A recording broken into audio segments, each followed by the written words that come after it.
Hey again, my name is Samantha and I'm a product marketer at Hackerearth. We have Katrina Kibben here with us today and we can't wait to get started. I'd like to share a small introduction about Hackerearth for everyone who's new and who isn't aware of what we do.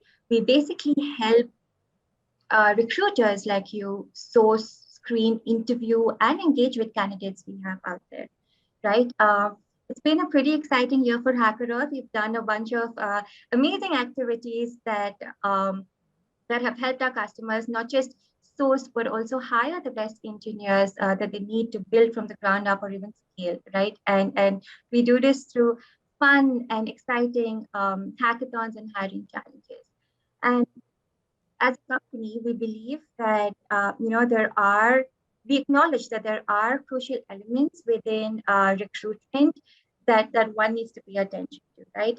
And these elements can help take you closer to your recruiting goals, right? But when you don't have the tech or the solutions to help you meet those goals, it can get challenging. So when I say challenging, I'm talking about manual tasks. I'm talking about um, recruiting, a lot of time being taken away from your recruiting bandwidth or your hiring manager bandwidth. I'm also talking about several redundancies, right? So if you're a recruiter out there and you're listening in, you know what I'm talking about, right? If you relate, go ahead and drop in a yes in the comment section below. And I promise to not spam you with any kind of Hacker Earth pitch, but I do want to leave you with something very useful that I hope would help you in your recruiting journey, right? So go ahead and drop me a yes, and I'll address them towards the end of the session. Okay, now without further ado, I'd like to formally introduce you all to my wonderful guest here, Katrina Kibben. Katrina, hello, welcome Hi, aboard. of course. Welcome aboard, Katrina. For all of you who don't know Katrina is the founder and CEO of 3 Years Media. Katrina brings around 15 years of experience in copywriting and training. And I can go on about what Katrina does and where Katrina is from. But the one and most important thing that you should know today is Katrina is the expert that you all need in your lives right now to fix those job postings, write them better, and actually attract the talent that you are really looking for, right? So, on that note, Katrina, it's a pleasure to have you here today, and I can't wait to get started on our conversation. Of course. Thank you so much for having me. Lovely. Katrina, to kick things off, can you tell us a little bit about yourself? You've had a wonderful journey from corporate copywriting to what you do today. So, walk us through what that journey may look like. Yeah, considering I talk to a lot of recruiters, I always tell them that the first thing that you'd probably notice if you looked at my resume is that you feel a little confused because I did not take a traditional path here at all. I started out in marketing and I kind of worked my way up for the first 5 or 10 years of my career, working in HR technology companies, learning how to market to both sides of the equation. So to talk to candidates about what really matters for their future and what they want out of a job, but also understanding from employers how technology supports their process and how recruiters can really create connection and bring empathy and, just some love to this whole process. And so I became a CMO, and I'll be really honest with everyone, I hated it. You know what people bring CMOs? Not ideas. They bring them problems. They say so and so won't talk to me, or this isn't working, et cetera, et cetera. And you have to be a firefighter of marketing problems. And so I decided to leave that path and become a managing editor of a blog all about recruiting. And so all I did was talk to the best recruiters in the world, learn how they did things, and then write about it.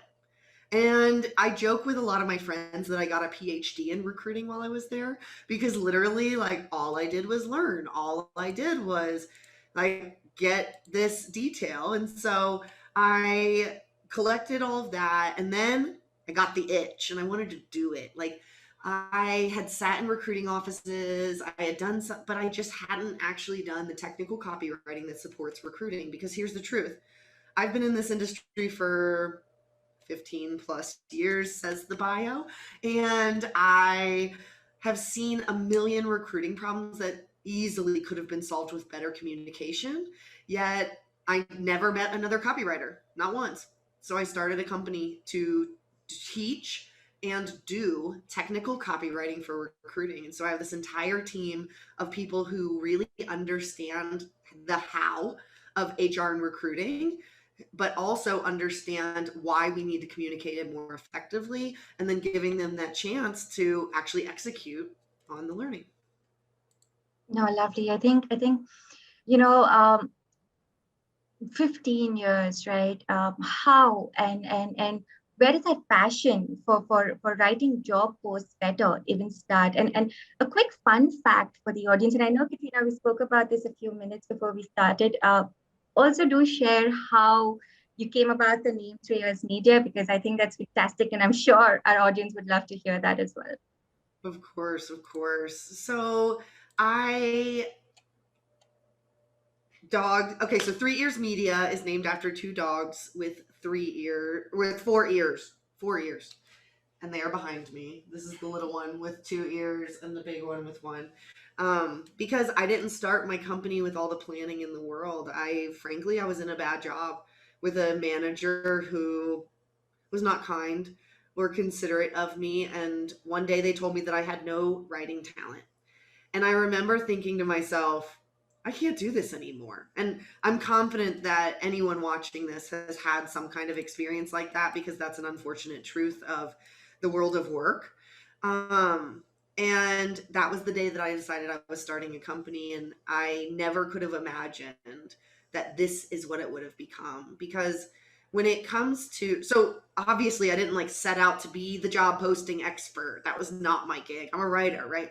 So I thought I'd be doing like EVPs and stories and career sites. And we do a lot of that. Absolutely. But the number one thing we do is job postings, because they're the currency of recruiting. And the more that I taught how to write job postings, the more I realized why they matter. Because when I look back on my life and I think about when I wanted to change jobs, it was really, really hard for me. It wasn't something that I like woke up one morning. It was like, I think I'm going to quit my job today. Like, you don't do that. That's not real. And I realized how much influence that moment has. That moment of, I have a dream or a need for changing my whole life.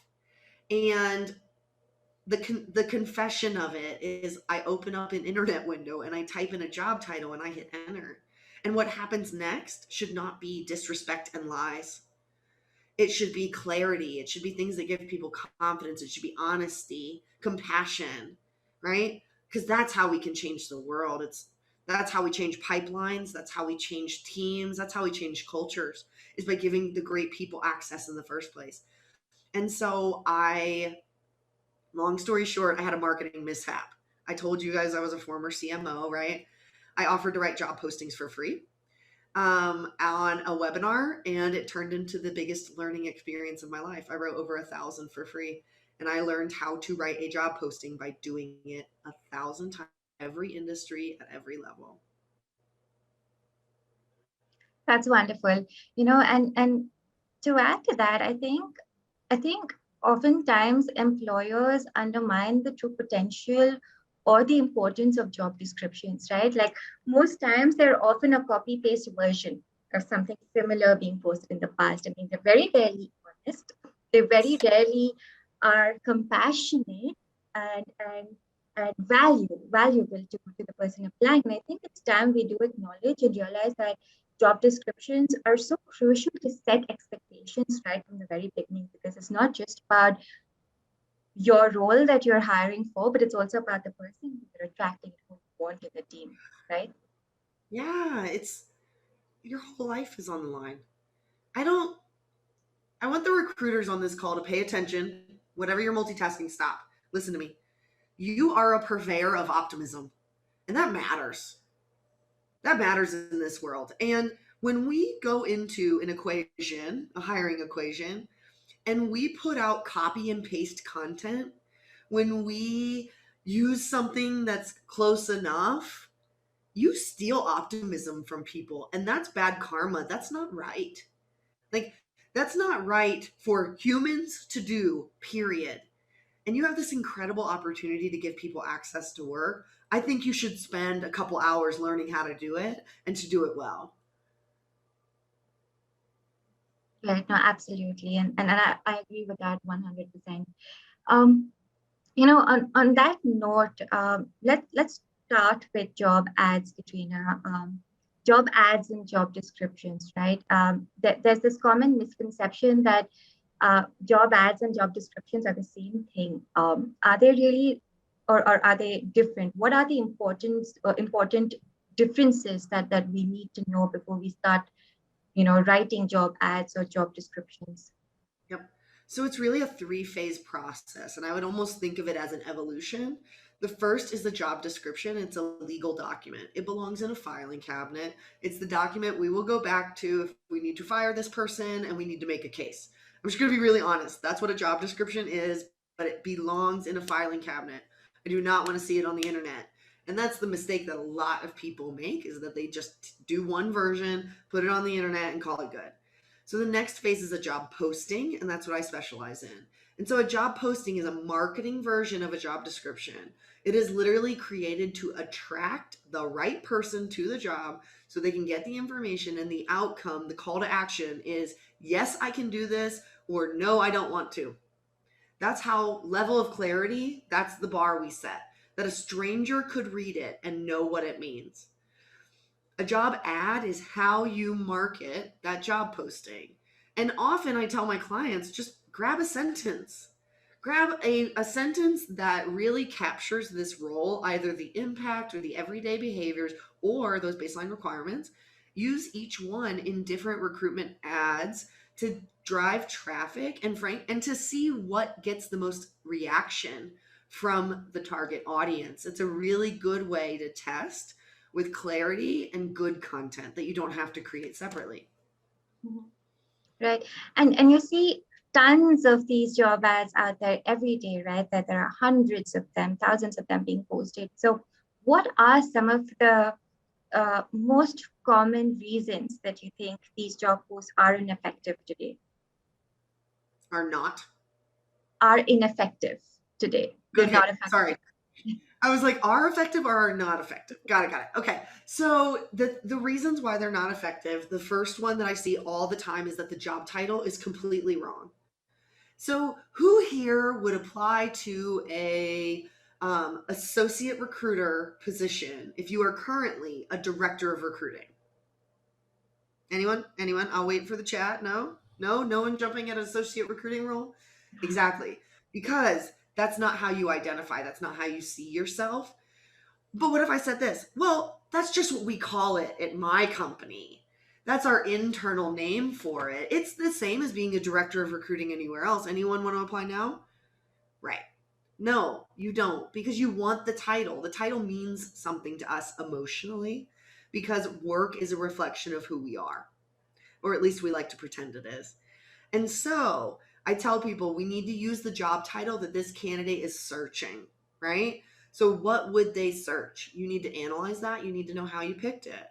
And I have a whole methodology behind how you find those job titles. And then for the rest of the content, I think where we often see it go wrong is that we let bias of how stand. Here's what I mean by that. You go out on the internet and you find 10 job postings. They all suck. So you just replicate the suck. You make it look like theirs and you kind of tweak some stuff and you find 5 things that you like. You put them all in one place and you're like, ta-da, great job posting. False. Because if you copy and paste someone else's job posting, you have started with their biases. You literally just went out and scooped up bias. That's not what we're doing anymore. I don't know if you've seen the headlines for the last 2 years. So I really think that just starting with a blank sheet of paper and the person that you're trying to hire in mind and working backwards from there is a lot better than copying and pasting everyone else's stuff. And so I would say, just if you could not do those 2 things, I think your job postings would be more effective. Got it. Thank you for sharing that. In fact, there's one thing that I want to come back to in just a bit about how how you even create job titles, right? And how creative you're actually allowed to be. But I want to come back to that in a few minutes, because there are some examples that I want to run by you, Katrina, and for the audience here. And I think they blow my mind every time I see job titles like that. But we'll come to that in just a quick second. Uh, I moving have two. on. Yep. Sorry, go ahead. And we have two from the audience as well. Oh yes, we do. We do. So we're gonna look at that in just a bit. My next question, Katrina, is for recruiters here listening, what are the most obvious things they can do differently right now when it comes to writing better job postings? Okay, so I got to be honest with you, there's just not blanket advice like that because a good job posting tells the truth, right? I'm not going to tell you like write this, fill in this blank because it's about getting the truth. And so I think the one thing that every great job posting has in common is a really solid hiring manager intake. It's Mhm. asking questions of the hiring manager that makes them imagine the best person for this job so that you can write about them. And when that person reads this posting, they know the answers. And so, for anyone who's curious what great looks like as opposed to good and what I mean, I'm going to give you an example question and then I have a free resource for you. So, example question, give me a list of the requirements you're looking for. Don't ask that. Okay? Here's what you ask: what do your best full stack developers have in common? The second question is better because it helps them refine what's actually needed and what's perceptively needed. What's actually needed is what all those people have in common. What's actually needed is the skill to do the work every single day. What do you do every day? What do you have to know to be able to do that? Right? It is not about, well, it'd be nice if they had an AWS certificate because that's where we're going in the next 3 years. No, bottom line, minimum requirements. And the only place that you can truly get the truth is from the only person with absolute control, the hiring manager.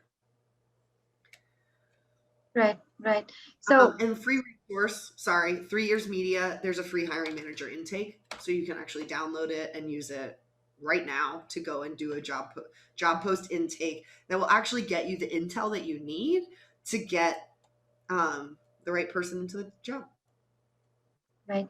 Katrina, if it's not too much, could you drop in a link to that for the audience so they can navigate easily? Perfect.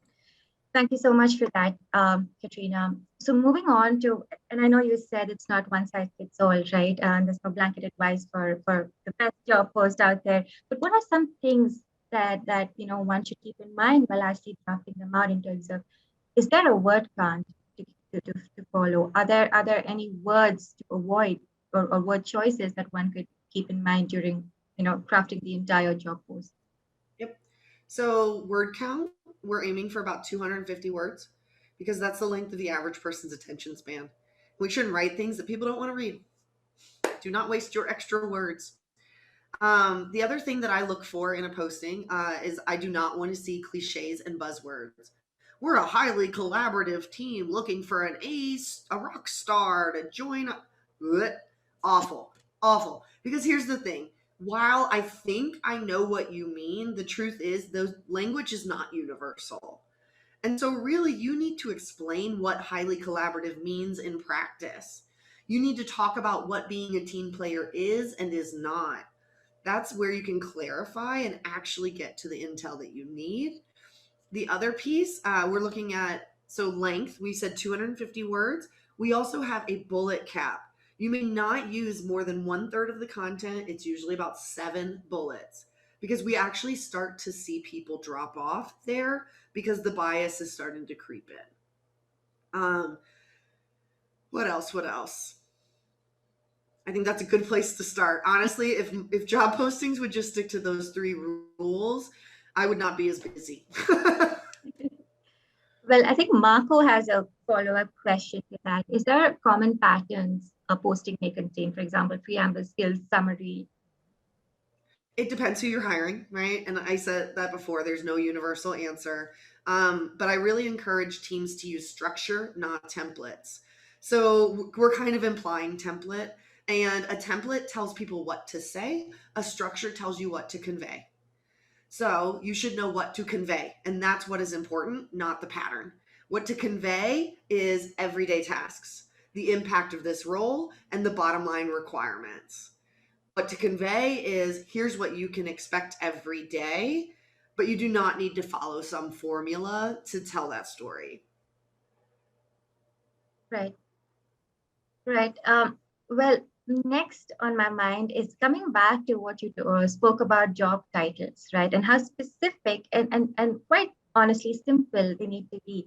But when companies like to get creative, how creative are you actually allowed to be? Because I'll be honest, I've seen some really unique job titles out there, Katrina. I think there was one to name a few. Um, Digital overlord or digital dynamo for a marketing exec job. And there was one very unique, and I'll let you guess this one. And this is for the audience as well. It was called Beverage Dissemination Officer. Can you guess what role that was for? I guess maybe a front desk, maybe an A EA. bartender. A bartender. Beverage Yeah, Dissemination Officer. So I just mean, made my point. Yeah. so you can get creative, but the question is, and I'm really curious to learn, how creative are you actually allowed to be without A, hurting your own brand, and B, hurting someone's career, right? The person applying for it and their career progression. What are your thoughts? Okay, let's do a case in point. Who here would open the internet? You want a new job? Who types in ninja and hits enter? Who types in guru and hits enter? Oh, I'm waiting. Who types in overlord and hits enter to look for your next great job? Great point. If you're watching this on replay, you can know that the chat is not moving right now. No one is responding because no one searches for jobs that way. Case in point, no creativity, none. No, you that is such a waste of brain energy because no one searches for that. By the age of 7 or 8, I think most of us has figured out that we're not going to grow up to be ninjas. Like we don't search for that job. My point being, post the title they search, right?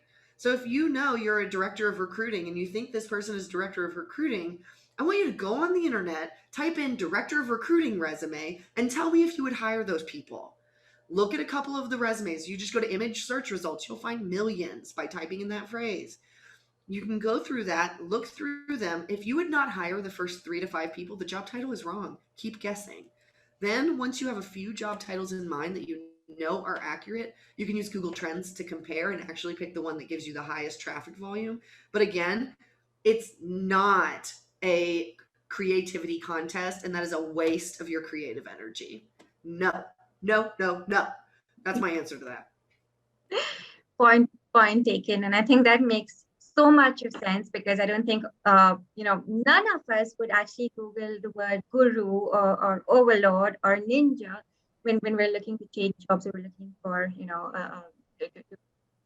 start a new career or anything in those lines. So yes, keep it simple, keep it to the point, and I love that.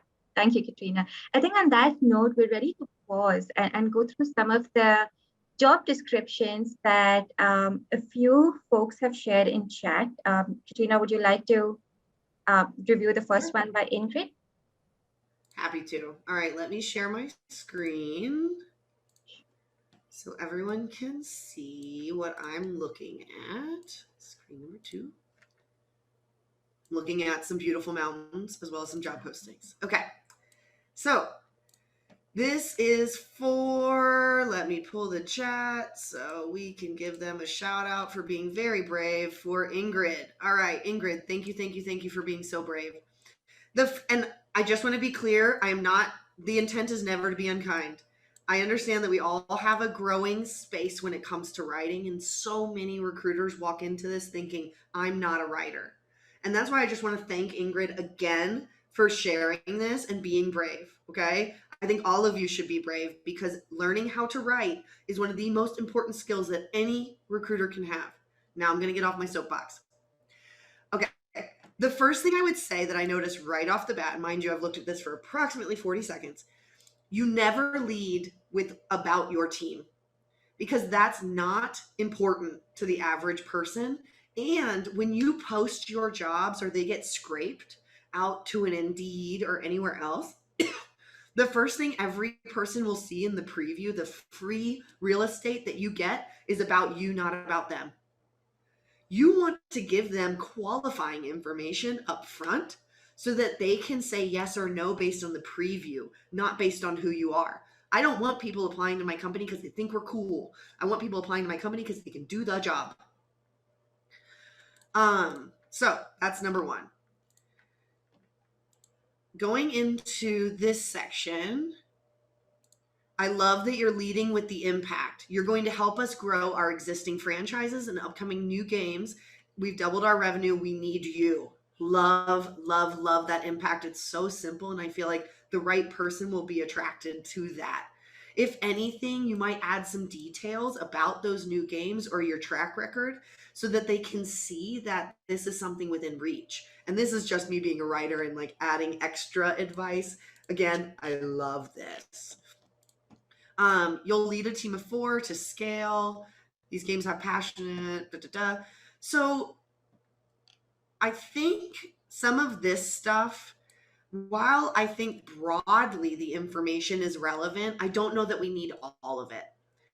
I would want, instead of saying you are responsible for, lean into what do you do every day? The question that I ask to get that intel is, you wake up in the morning, put your pants on, go to work, now what?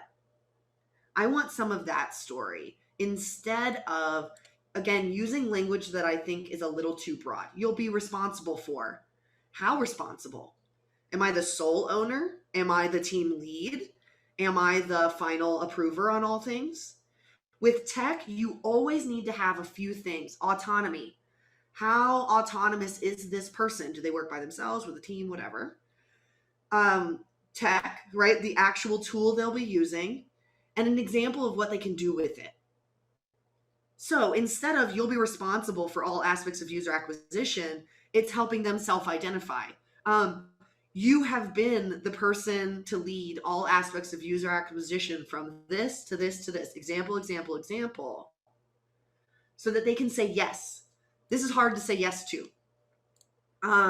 About the team, I think that needs to be communicated in the interview. It does not need to be communicated at this point. Doing a quick scan, I can tell you that you're probably going to have more male candidates than female candidates because you have a lot of bullets. This is a long posting, right? So I would be trying to streamline this because, again, we're looking for about 7. And at this point, not to go on and on and on about the posting because I know we have more to look at. This just needs to be a lot shorter. This is way too much. And it's information that should either be a part of your automated follow-up to an application or part of your introduction to the role when you do the first phone screen. Ingrid, if you have any other questions, let me know. I will leave your posting up and we will come back to it. All right. Next, we have Yulina. I'm probably butchering that. Please tell me if I am. You can make fun of me somewhere else because we don't have a sounded out button here. But let's jump into Evelyn. Thank you so much. Evelyn, full stack developer. So first thing, same deal here. You do not lead with about the company. We'll want to make sure that we talk about what they're doing. Okay. I will tell you, reading this is almost what I would call a buzzword bingo. So talented, humble, smart, passionate, disruption, fast-paced, collaborative, challenge-inspired, thought, reflect, right? A lot of these are on my list of buzzword bingo. And the reason is not that you are not allowed to use those words, Evelyn. You are allowed to use the words, especially if they are true and real for the hiring manager, meaning they say them. When you're interviewing them during that intake and you record it, they verbatim say those words. I've never heard someone say something like this. People very rarely talk in that buzzword language. They talk in the real stuff.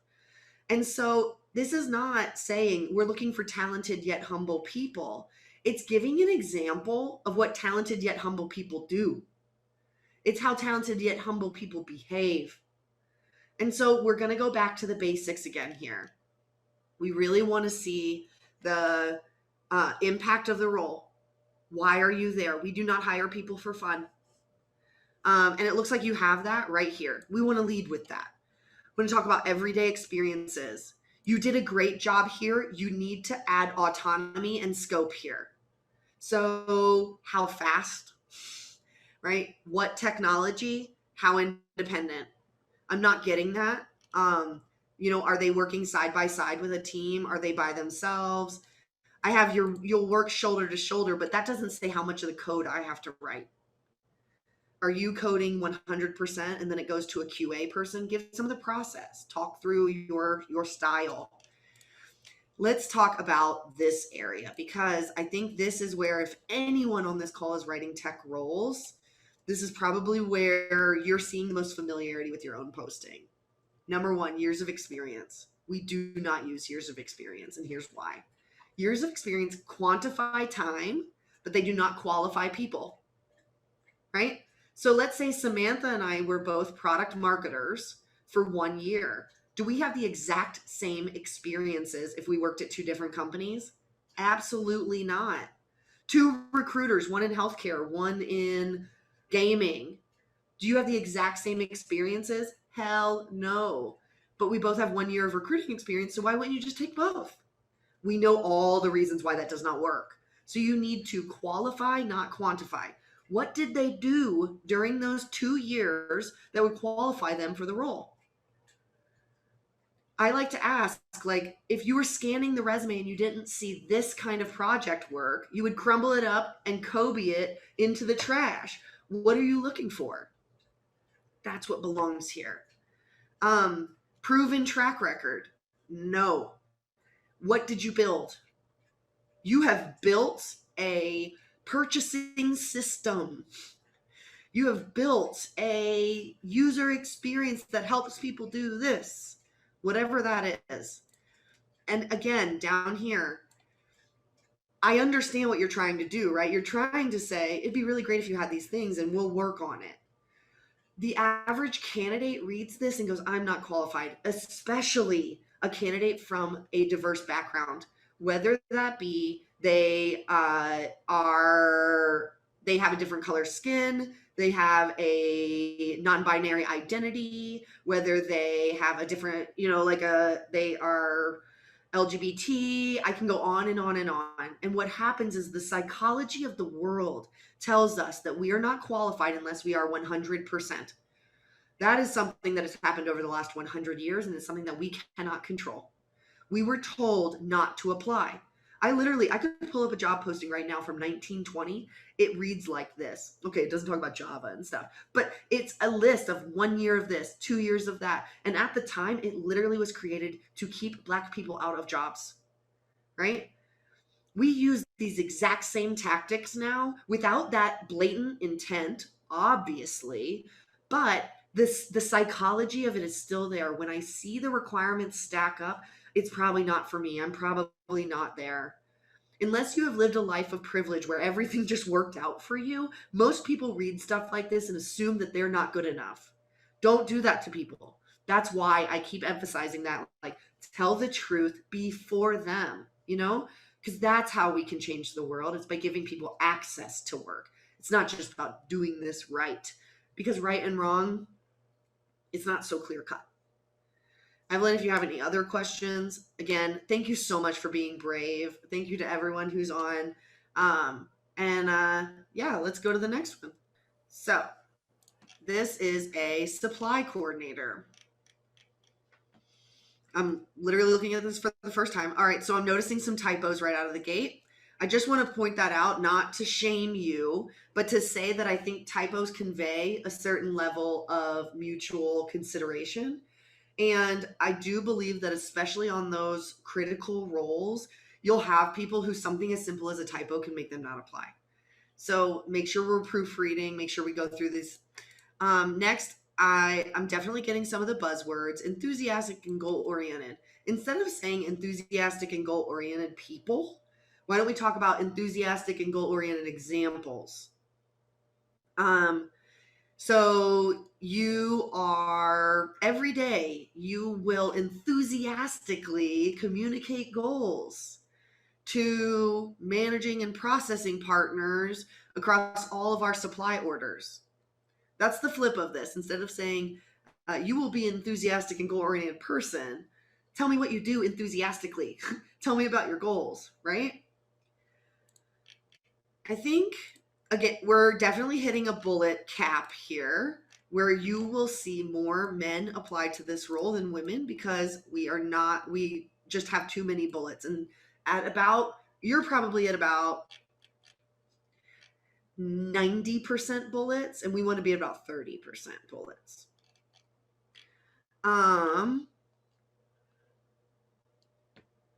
So I want to look at your headers. And this is something that I'd like everyone to look at. If you want to do one quick fix for your job postings, is to look at your headers and make them tell the story of the list. Here's what I mean by that. This is not a list of responsibilities, because ability to grow is not a responsibility, right? Like, having the ability to grow is an ability, technically, I think. I'm a word nerd, so I'm going to be thinking about this for way too long, but not the point. This is not a list of responsibilities. This is a list of what you can expect. So maybe instead of writing responsibilities, you say, here's what you can expect. And if your ATS controls that section, write it below it.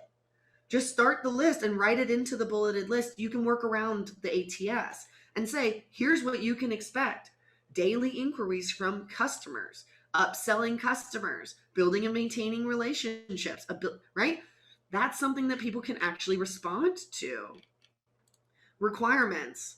Instead of listing out requirements, I think we should go back and involve those requirements in the everyday activities. Because I would love to know how you measure strong sales skills. I'd love to know how you measure outgoing or creative thinking. As we keep adding these things, you're telling diverse candidates not to apply. And this is a good segue to answer Sarah's question that just came into the chat, which is, why do bullets attract more men? A few years ago, Intel did a study where they had hundreds of job postings and hundreds of candidates. They put them in front of men and they put them in front of women. And it's a psychology of confidence and privilege. A man sees a job posting, reads it, and if they meet 60% of those qualifications, they will apply. A woman sits side by side with the exact same qualifications and reads that job posting, and if she does not meet 80% of those qualifications, she does not apply. You can find the study, Intel, and just search men applying more than women or bulleted lists.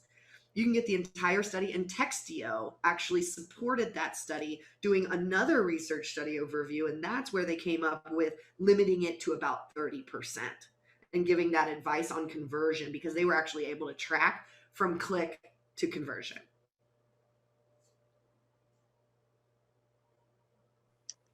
Thank you for that, Katrina. I think that definitely,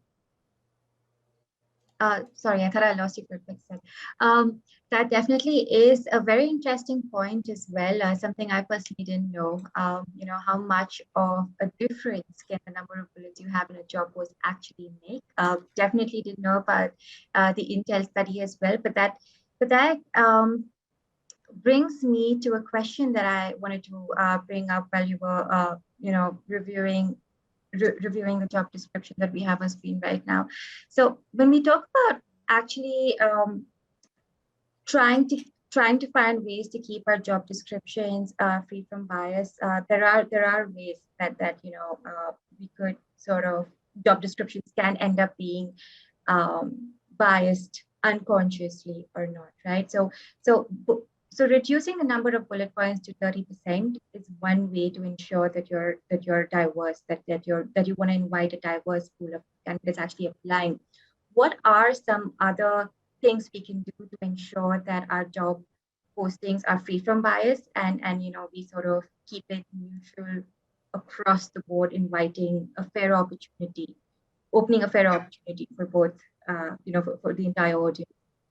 Yeah, and one thing I want to say before I even jump into that, just broadly, if anyone is interested in this kind of information, I actually teach a workshop where I teach you how to write the job posting and teach you how to write without bias. And we dive into all of these, and it comes with a supporting presentation that goes to hiring managers to tell them about what we've been doing that was biased. Because you need hiring managers on board for this shift, because a few of these are going to break people's brains, right? So let me give you just quick two examples. No college degrees. This is an uphill battle, especially for tech. But I went into a highly specialized robotics firm, did this webinar where I trained the team, and then I went out to talk to their hiring managers. And I had a notoriously stubborn hiring manager call me out in the middle of the training. And he's like, they have to have the college degree. And we started to have the conversation. And finally, I asked, do you have this degree? And he didn't. College is a privilege, not a right. And if there is not something that you learned that you immediately apply, or you apply every single day, and there is not a single other way that you could have acquired that information, you should not put a college degree on there. Because the second you do, you're saying, I want people who had the privilege of going to college here. I want people with money here. I want people who are willing to take on debilitating debt here. That's what you say. It's not about education. And yes, I want my doctors to have a degree. I want my lawyers to have a degree, blah, blah, blah, because they learn how to do their stuff in college, not after.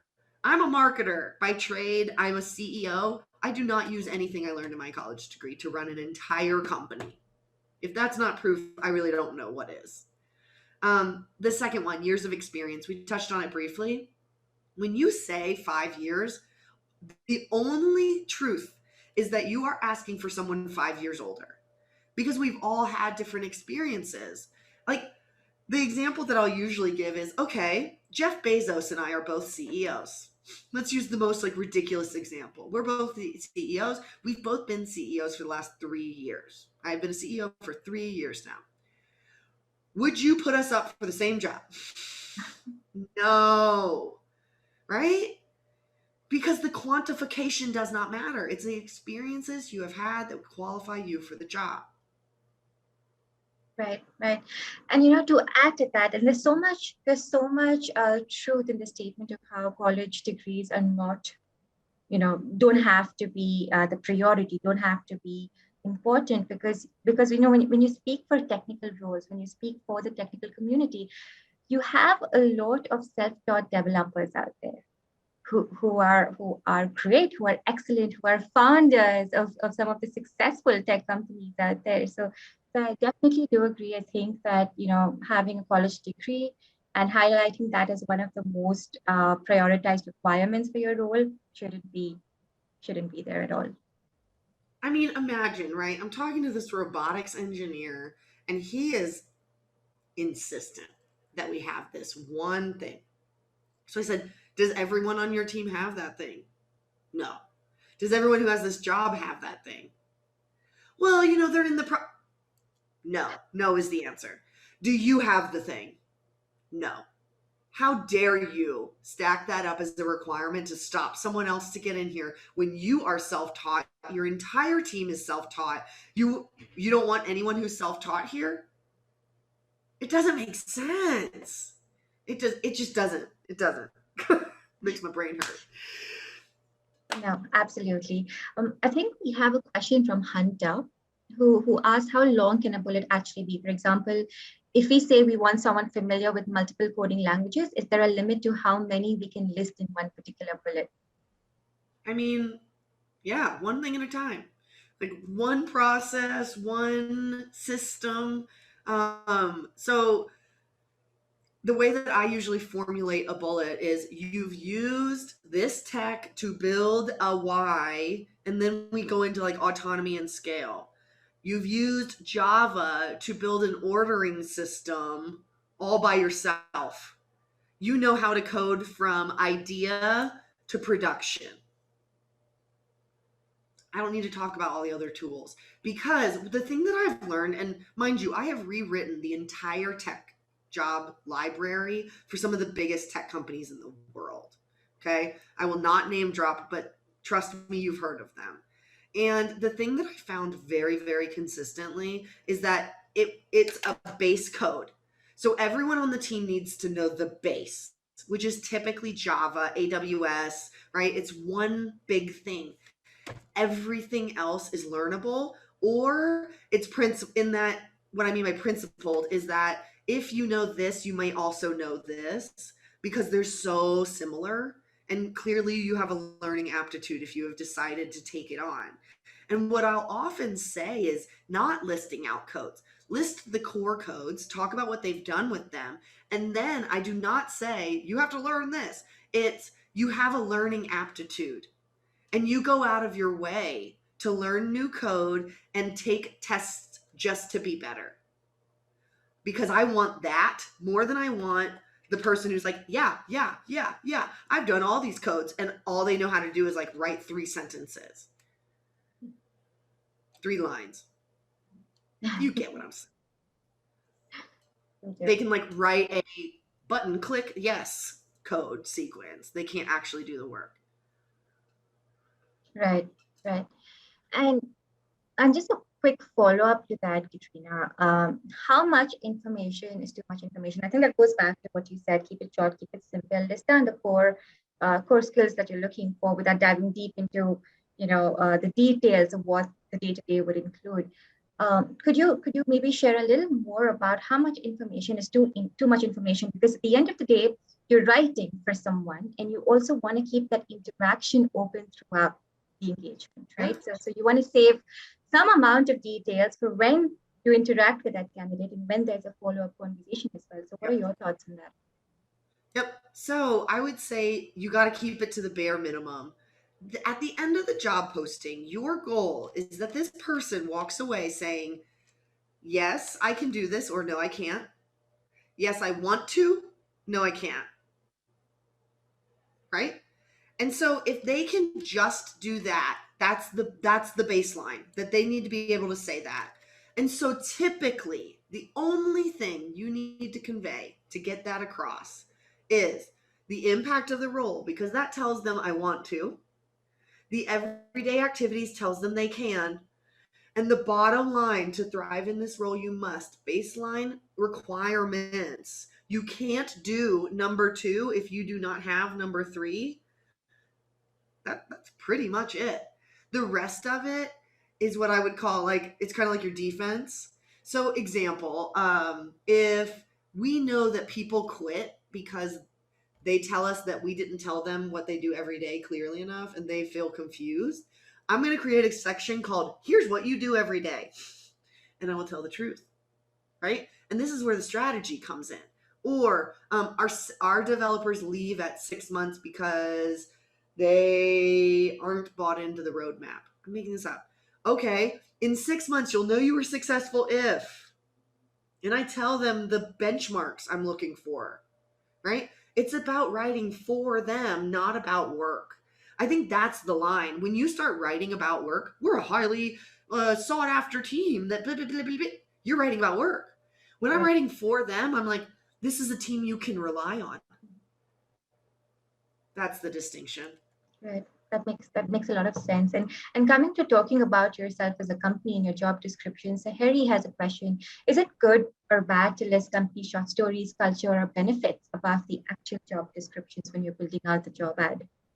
Yep. Do you want people to apply because they want to work for you, or do you want people to apply because they're qualified? I personally lean to number 2. This is not a sales opportunity. This is not a conversion opportunity. This isn't even a culture building opportunity, because candidates give your job posting the same level of consideration you give their resume. 3 seconds. 3.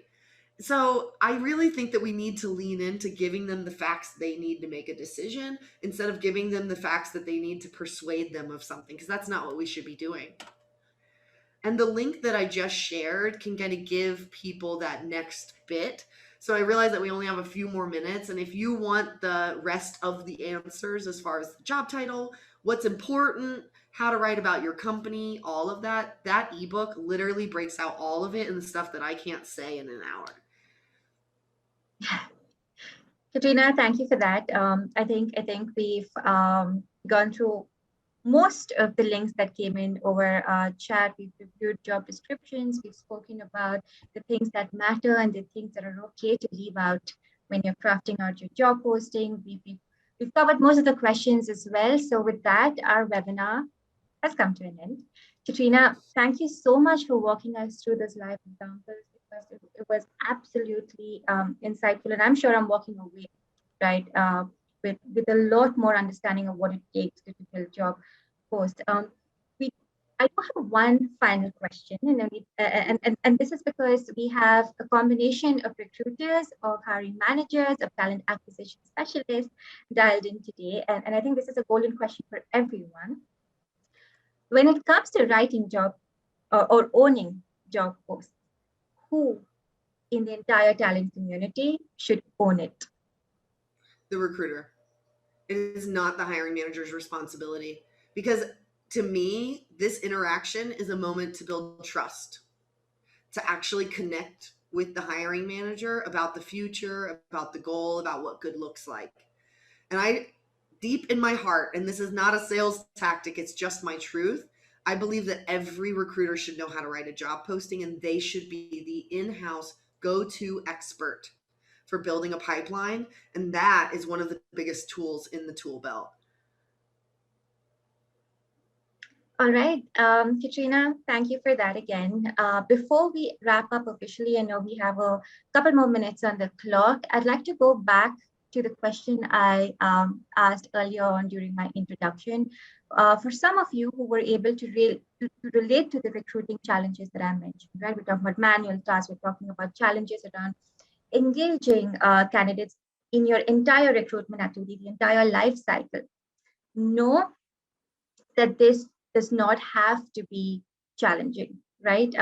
And again, I know this may sound salesy, but without sounding too salesy, I want you to know that at Hackerearth, we offer a one-stop solution to help you fix those challenges, right? So if you're struggling to find diverse candidates in the tech community, our fully managed hackathons and hiring challenges can help you do that. If you have a large volume of candidates to screen during your technical screening round, our assessments can actually help you screen hundreds, if not thousands of them at once. If you're looking for a coding interview tool that is more streamlined, that comes built in with code editors and diagram boards and automated interview summaries, we have a platform called Facebook that you will like. So if you're if all this sounds interesting to you, and if you'd like to give this a quick try, feel free to opt in on the survey form that will reach you soon after this webinar ends, and I'll be sure to schedule a one-on-one with you to understand your requirements better. So with that, our webinar comes to an end. Katrina, I don't see you, but thank you again so much for all your insights and for sharing your thoughts with us. Is there anything you'd like to add before we wrap up? Nope, we covered it. Thanks. Awesome. Well, thank you so much, Katrina. It was lovely hosting you today. And thank you all for dialing in. We hope you enjoyed this session. Please feel free to give us your feedback. We look forward to it. And until next time, this is your host, Samantha, signing off. Good day.